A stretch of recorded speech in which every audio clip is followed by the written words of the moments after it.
اعوذ باللہ من الشیطان الرجیم بسم اللہ الرحمن الرحیم الحمدللہ رب العالمین الصلاۃ والسلام علی اشرف الانبیاء والمرسلین۔ میرا نام ہے محمد زہیر حیدر اور آپ دیکھ رہے ہیں سیرت لائبریری یوٹیوب چینل، جس پہ ہم کرتے ہیں رسول اللہ صلی اللہ علیہ وآلہ وسلم کی زندگی پہ باتیں، اور ہمارے ساتھ موجود ہوتے ہیں معروف سیرت نگار اعجاز احمد صاحب۔ شروع کرتے ہیں ہم آج کی نشست اور چلتے ہیں اعجاز صاحب کی جانب۔ جی اعجاز صاحب۔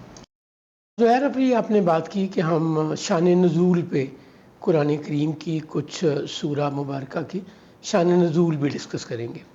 تو آج ہم جس سورہ کی شان نزول ڈسکس کرنے جا رہے ہیں اس کا نام ہے سورۃ الکافرون۔ سورۃ الکافرون بڑی کبھی آپ پڑھیں تو چھوٹی سی سورت ہے، اور یہ بہت زیادہ مقبول، یاد رہنے والی، نماز میں ادا کرنے والی ان سورہ مبارکہ میں سے ہے جن کی تلاوت بہت کامنلی کی جاتی ہے، جو بہت زیادہ یاد کی جاتی ہیں، جن کے یاد کرنے پڑھنے کے بہت زیادہ اثرات لوگ بتاتے ہیں۔ یہ مکی صورت ہے اور یہ رسالت مآب صلی اللہ علیہ وآلہ وسلم کے اعلان نبوت کے بعد کے دور کی ہے۔ اب ہوا کیا کہ جب رسالت مآب صلی اللہ علیہ وآلہ وسلم کی عمر مبارکہ 40 سال کی ہوئی تو اللہ کریم نے انہیں نبوت کا اعلان کرنے کا کہا۔ نبوت کا اعلان جب رسالت مآب نے کیا تو مکہ میں ایک ہلچل، اللہ کی وحدانیت کی بات ہو رہی ہے اور لوگوں کی ایکویلٹی کی بات ہو رہی ہے کہ آقا کو غلام پر، غلام کو آقا پر، گورے کو کالے پر، کالے کو گورے پر، امیر کو غریب پر، غریب کو امیر پر، کوئی برتری نہیں ہے۔ برتری اگر کسی کو ہے تو اپنے عمل کی وجہ سے، اپنے ایمان کی وجہ سے، اپنے ٹھیک تیقن کی وجہ سے عزت ہے اللہ کے گھر پہ۔ جو گناہوں سے بچتا ہے، جو اللہ سے ڈرتا ہے، وہ اللہ کے زیادہ نزدیک ہے۔ مخالفت شروع ہو گئی۔ مخالفت میں سب سے پہلا دور وہ گزرا جس میں رسول اللہ کو روکنے کی کوشش کی گئی کہ آپ یہ تبلیغ چھوڑ دیں۔ آپ کو انفلوئنس کیا گیا جناب ابی طالب چچا یا والد کی طرح، جو آپ کے ساتھ تھے، سرپرست بھی تھے، ساتھ رہتے بھی تھے، ان پہ پریشرائز، ان کے تھرو میسج بھیجا گیا کہ تبلیغ چھوڑ دیں۔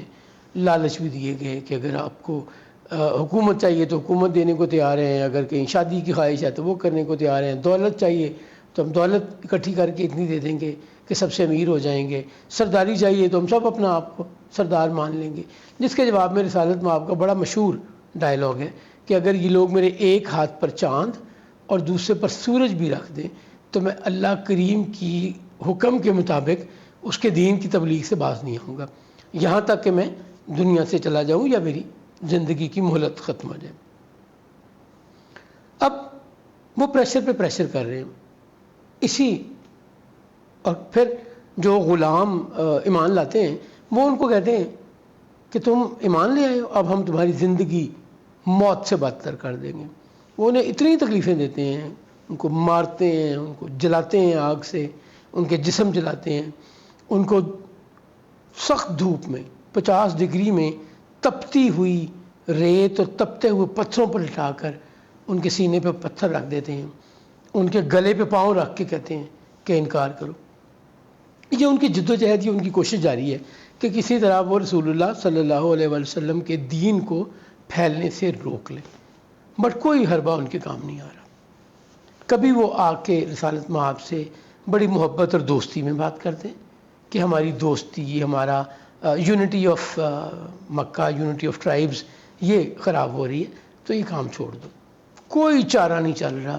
اب انہوں نے اکٹھے ہو کے تھنک ٹینک نے ایک ڈیسیژن لیا اور سرداروں کا ایک گروپ ڈیلیگیشن کی شکل میں رسول اللہ صلی اللہ علیہ وسلم کے پاس آیا اور آ کے کہتا ہے بھتیجے، ہم تمہارا مقام جانتے ہیں، تمہارے قبیلے کا مقام جانتے ہیں، ہم تمہاری خوبیوں سے واقف ہیں، ہم تمہارے سچے ہونے سے، امانت دار ہونے سے، صلح جو ہونے سے، بہت اچھے اخلاق ہونے سے، کمزوروں کی مدد کرنے، سب خوبیوں سے واقف ہیں، لیکن تم نے ہمارے لیے ایک مصیبت کھڑی کر دی ہے۔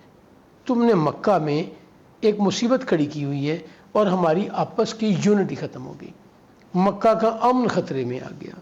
وہ کیسے؟ کچھ لوگ تمہارے دین میں، کچھ ہمارے دین پہ قائم ہیں۔ گھر میں بیٹا باپ سے مختلف ہے، بھائی بھائی سے مختلف ہے، بہن بھائی سے ڈیفرنٹ دین رکھ رہی ہے، ماں ایک بات کر رہی ہے، بیٹا ایک بات کر رہا ہے۔ اچھا، یہ بہت بڑا انقلاب تھا رسول اللہ صلی اللہ علیہ وسلم جو مکہ میں لائے، اسلام کی صورت میں، اللہ کے دین کی صورت میں بہت بڑا انقلاب تھا۔ اس سے پہلے یہ نہیں ہوتا تھا کہ پورے خاندان میں مختلف لوگوں کا دین مختلف ہے، ایک گھر میں رہنے والا ایک یونٹ تھا۔ ہاں، یہ تو ہو سکتا ہے کہ وہ بت ایک ہی عزت زیادہ کرتا ہے، یا بت اے کو بڑا خدا سمجھتا ہے، یا بت بی کو، آئیڈل بی کو زیادہ بڑا خدا سمجھتا ہے، لیکن بتوں کی پوجا کر رہا ہے تو پورا خاندان ہی بتوں کی بات کر رہا ہے۔ تو ہم تمہارے پاس ایک سلوشن لے کے آئے ہیں جس سے مکہ کا امن ریسٹور ہو جائے گا۔ رسالت میں آپ صلی اللہ علیہ وسلم تو ہمیشہ ہی خواہش مند رہے کہ امن سے، محبت سے زندگی چلنی چاہیے، یہ درس بھی یہی دیتے رہے ساری زندگی۔ آپ نے تبلیغ کرتے ہوئے بھی یہ درس دیا، اور آپ نے جب مدینہ منورہ میں جا کے ریاست قائم ہو گئی، آپ ایک ریاست کے سربراہ بن گئے، اس وقت بھی آپ کا پیغام امن اور محبت ہی رہا، یونٹی رہا، غریب کی مدد رہا، معاشرے کو اپلفٹ کرنا رہا۔ تو رسالت میں آپ صلی اللہ علیہ وسلم ان سے پوچھتے ہیں کہ بتائیے آپ کے پاس کیا تجویز ہے؟ تو وہ بڑے پیار سے کہتے ہیں کہ ہم یوں کرتے ہیں کہ ایک سال آپ اور ہم سب مل کے لات اور عزا کی عبادت کرتے ہیں۔ ایک سال کے لیے ہم لات اور عزا کو خدا مان لیں گے اور اس کی عبادت کریں گے، اور اس کا فائدہ کیا ہوگا؟ یا تمہارا دین سچا ہے یا ہمارا دین سچا ہے۔ تو اگر لات اور عزا سچے ہیں تو تم بھی ہمارے ساتھ لات اور عزا کی عبادت کرو گے تو تم کامیاب ہو جاؤ گے۔ دوسرے سال ہم یوں کرتے ہیں کہ تمہارے رحمان کی عبادت کرتے ہیں۔ اچھا، یہاں زہیر بڑا نازک سا اور بڑا مزیدار سا نکتہ یہ ہے، لفظ اللہ پہ ایشو نہیں تھا، انہیں رحمان پہ ایشو تھا۔ یہ مکہ کے رہنے والے کہتے تھے کہ رسول اللہ صلی اللہ علیہ وسلم ایک غلام سے سیکھتے ہیں اور آ کے ہمیں سکھاتے ہیں، جس کے جواب میں اللہ کریم قرآن کریم میں فرماتا ہے کہ جس کا تم نام لے رہے ہو کہ میرا رسول اس سے سیکھ کے آتا ہے، وہ تو اجمی ہے، وہ تو عربی ہے ہی نہیں، وہ تو عربی سے واقف نہیں ہے، اس کو عربی کی کمانڈ نہیں ہے۔ How is it possible? ایک دوسرا الزام کیا لگاتے تھے کہ ہم نے ڈھونڈ لیا محمد، تمہارا استاد کون ہے، تمہارا رحمان کون؟ یمامہ میں رہنے والا ایک شخص ہے جس کا نام رحمان ہے، تم اس سے ساری یہ تعلیم لیتے ہو، سیکھتے ہو اور ہمیں سمجھاتے ہو۔ تو ان کو اللہ کے لفظ پہ، اور اللہ عرب میں ہمیشہ سے قائم رہا، یعنی وہ جب اسلام سے پہلے بسمک اللہم کہا کرتے تھے کسی بھی چیز کے شروع میں اللہ کے نام کے ساتھ، جی رحمان اور رحیم نہیں کہتے تھے۔ جب رسالت میں آپ صلی اللہ علیہ وسلم نے صلح حدیبیہ کے موقع پہ ڈکٹیشن دینی شروع کی معاہدے کی، تو آپ نے سب سے پہلے لکھوایا بسم اللہ الرحمن الرحیم۔ تو سہیل بن عمرو جو قریش کی طرف سے یہ معاملہ سیٹل کرنے گیا تھا، اس نے اعتراض کیا کہ ہم رحمان کو نہیں مانتے، اس پہ بسمک اللہم لکھیے، اللہ کے نام سے۔ تو رسالت میں آپ صلی اللہ علیہ وسلم نے امینڈمنٹ کروائی۔ اب وہ کہتے ہیں کہ اگر رحمان جسے تم خدا کہتے ہو، جسے تم رب کہتے ہو، اس کائنات کا مالک کہتے ہو، دوسرے سال ہم سب مل کے اس کی عبادت کریں گے، اور اگر رحمان سچا خدا ہے تو اس سال ہم بھی رحمان کی آپ کے ساتھ مل کر عبادت کرنے کی وجہ سے کامیاب ہو جائیں گے۔ سلوشن انہوں نے بڑا مزیدار دیا ہے، اگر آپ اسے میرٹ ہٹا دیں کہ بھائی تمہارا خدا اور ہے، ہمارا خدا اور ہے، ایک سال ہمارے خدا کی عبادت کرتے ہیں، اگر تمہاری کمی ہوئی تو وہ دور ہو جائے گی، ہمارا خدا سچا ہوا تھا، اور دوسرے سال ہم تمہارے خدا کی عبادت کرتے ہیں، تمہارا خدا سچا ہوا تو ہمیں کامیابی مل جائے گی۔ تو اس کے ساتھ ایک کمال یہ ہوگا کہ ہماری یونٹی واپس آ جائے گی، ہمارے آپس کے جھگڑے، ہمارے دین کے مختلف ہونا، اپنا اپنا سٹانس لینا، مکہ میں جو چینج آئی ہوئی ہے اتنی بڑی، یہ ختم ہو جائے گی۔ اللہ کریم رسول کریم کو اس سے پہلے بتا چکے ہیں۔ سورہ قلم میں اللہ کریم فرماتا ہے کہ میرے محبوب یہ آپ سے نیگوشیٹ کرنے آئیں گے، یہ چاہتے ہیں کہ کچھ لو کچھ دو کے بنیاد پہ کچھ بات آپ ان کی مان لیں اور کچھ یہ آپ کی بات مان لیں، کچھ سپیس آپ دے دیں، کچھ سپیس یہ چھوڑ دیتے ہیں، تو کہیں نہ کہیں مین پوائنٹ پہ آ کے اگریمنٹ ہو جائے گا۔ یہ رسول اللہ صلی اللہ علیہ وسلم کو اللہ کریم پہلے سے بتا رہے ہیں۔ اب یہ سارے اکٹھے ہو کے آئے ہیں، اور پھر رسالت میں آپ خاموش ہیں۔ اس کے جواب میں اللہ کریم جبریل امین کو بھیجتا ہے اور کہتا ہے کہ میرے محبوب یہ سمجھتے ہیں کہ آپ ان کے کہنے پر اپنے سچے رب کی عبادت چھوڑ دیں گے؟ ایسا کبھی نہیں ہوگا. آپ تو اپنے رب کے کہنے پہ یہ سارا کام کر رہے ہیں جو کائنات کا مالک ہے.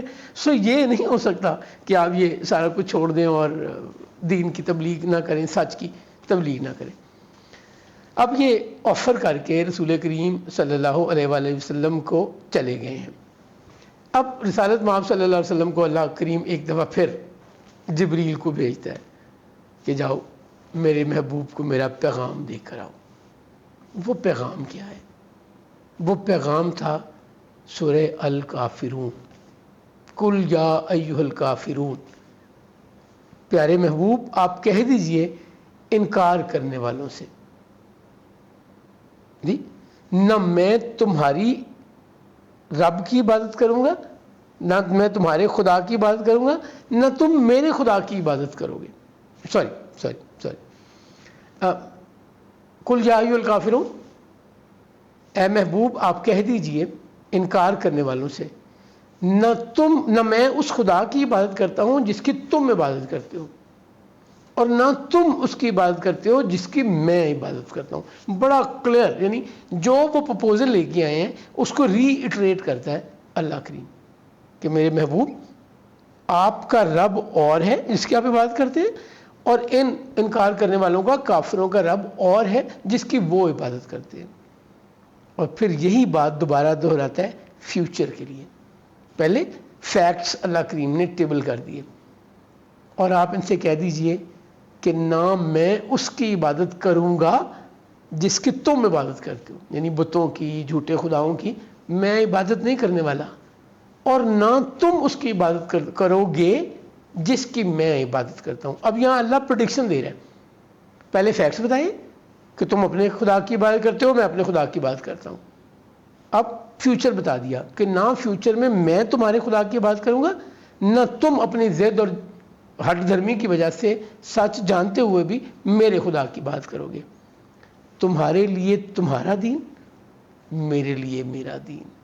اتنا بڑا سبق ہے اس سورہ مبارکہ میں. پہلے تو شان نزول ہمیں سمجھ آ گئی کہ یہ میں جب بچپن میں سوچا کرتا تھا کہ یہ اللہ کریم کا 2 دفعہ جی میں اپنے خدا کی بات کرتا ہوں تو میرے خدا کی بات نہیں کرتے، پھر یہی فکرہ میں اپنے خدا کی بات کرتا ہوں تو، چونکہ جب تک آپ کو سمجھ نہیں ہوتی آپ کو ایک ہی سینٹینس، ایک ہی ٹینس لگ رہا ہے کہ یہ ماضی کا ہے، فیوچر یا پریزنٹ ٹینس ہے، تو وہی لگ رہا ہے. تو مجھے بڑی حیرانی ہوتی تھی یہ 2 دفعہ اللہ کریم نے یہی 2 باتیں کیوں کہی ہیں.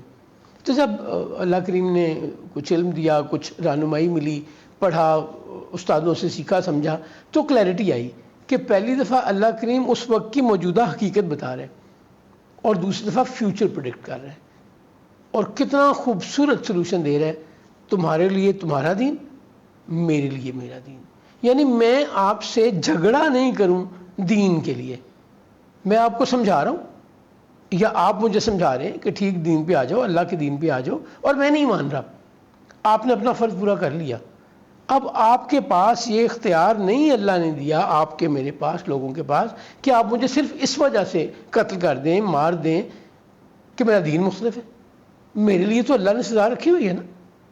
یوم حساب میرے مالک نے کہا جس نے اللہ کریم کا انکار کیا، حساب کتاب کے دن کا انکار کیا، جس نے رسالت مآب صلی اللہ علیہ وسلم کی ختم نبوت کا انکار کیا، آخری نبی ہونے کا انکار کیا، آپ کی نبوت میں ایمان نہ لائے، تو ان کے لیے میں نے عذاب تیار کر رکھا ہے. اور وہ آگ کیسی ہوگی کہ اس میں پتھر اور انسان اس کا ایندھن بنیں گے. یا پتھر کی مثال اللہ کریم نے کیوں دی ہے؟ پتھر بہت دیر میں گرم ہوتا ہے، اور ایک دفعہ گرم ہو جائے تو بہت دیر تک گرم رہتا ہے. کبھی آپ بلتیت فورٹ جائیں نا، تو وہاں پہ آپ کو پتھر کی دیگ دیکھنے کو ملتی ہے، جو اس زمانے میں جن میں کھانا بنایا جاتا تھا. تو میں نے اس گائیڈ سے پوچھا کہ یار پتھر کی دیگ کیوں؟ ہمارے یہاں تو عموماً تانبے کی، لوہے کی، سٹیل کی قسم کی چیزوں میں کھانا بنتا ہے، دیگ میں کھانا بنتا ہے. تو وہ کہتے ہیں کہ یہ بہت دیر میں گرم ہوا کرتا تھا، اور چونکہ کوئی گرم رکھنے کا سسٹم نہیں تھا آج کے زمانے کی طرح، نہ مائکرو اوون تھے نہ اور چیزیں تھیں، تو اس میں کھانا بہت دیر تک، ایک صبح پکایا تو رات تک یہ کھانا گرم رہتا تھا. تو اللہ کریم کیا بتا رہے ہیں کہ ان کے لیے جو حقیقت نہیں مانتے, جو ٹھیک دین کو نہیں مانتے, ان کے لیے میں نے عذاب تیار کر رکھا ہے. میرا آپ کا کام نہیں ہے کہ ہم دنیا میں کسی کو عذاب دیتے رہیں. ہر کسی کو اللہ نے دین چننے کا رائٹ دیا ہے. یہ جو فکر ہے نا لکم دینکم ولی دین, تمہارا دین تمہارے لیے, میرا دین میرے لیے. رسالت مآب صلی اللہ علیہ وآلہ وسلم سے اللہ کریم یہ اعلان کروا رہا ہے, بڑی کلیئرٹی کے ساتھ بتا رہا ہے مجھے, آپ کو, آنے والے ہمیشہ کی نسلوں اور انسانیت کو, کہ یہ تمہارا اپنا رائٹ ہے, اس پہ عمل کرو گے تو کامیاب ہوگے, نہیں کرو گے تو اپنے اعمال کا بدلہ یوم حساب پہ پاؤ گے. آج کے لیے اتنا ہی. تو یہ شان نزول تھی سورہ کافرون کی. یہ تھی ہماری آج کی نشست. ہمارے ساتھ جڑے رہیے. آپ سے ملاقات ہوگی اگلی نشست میں. تب تک کے لیے خدا حافظ.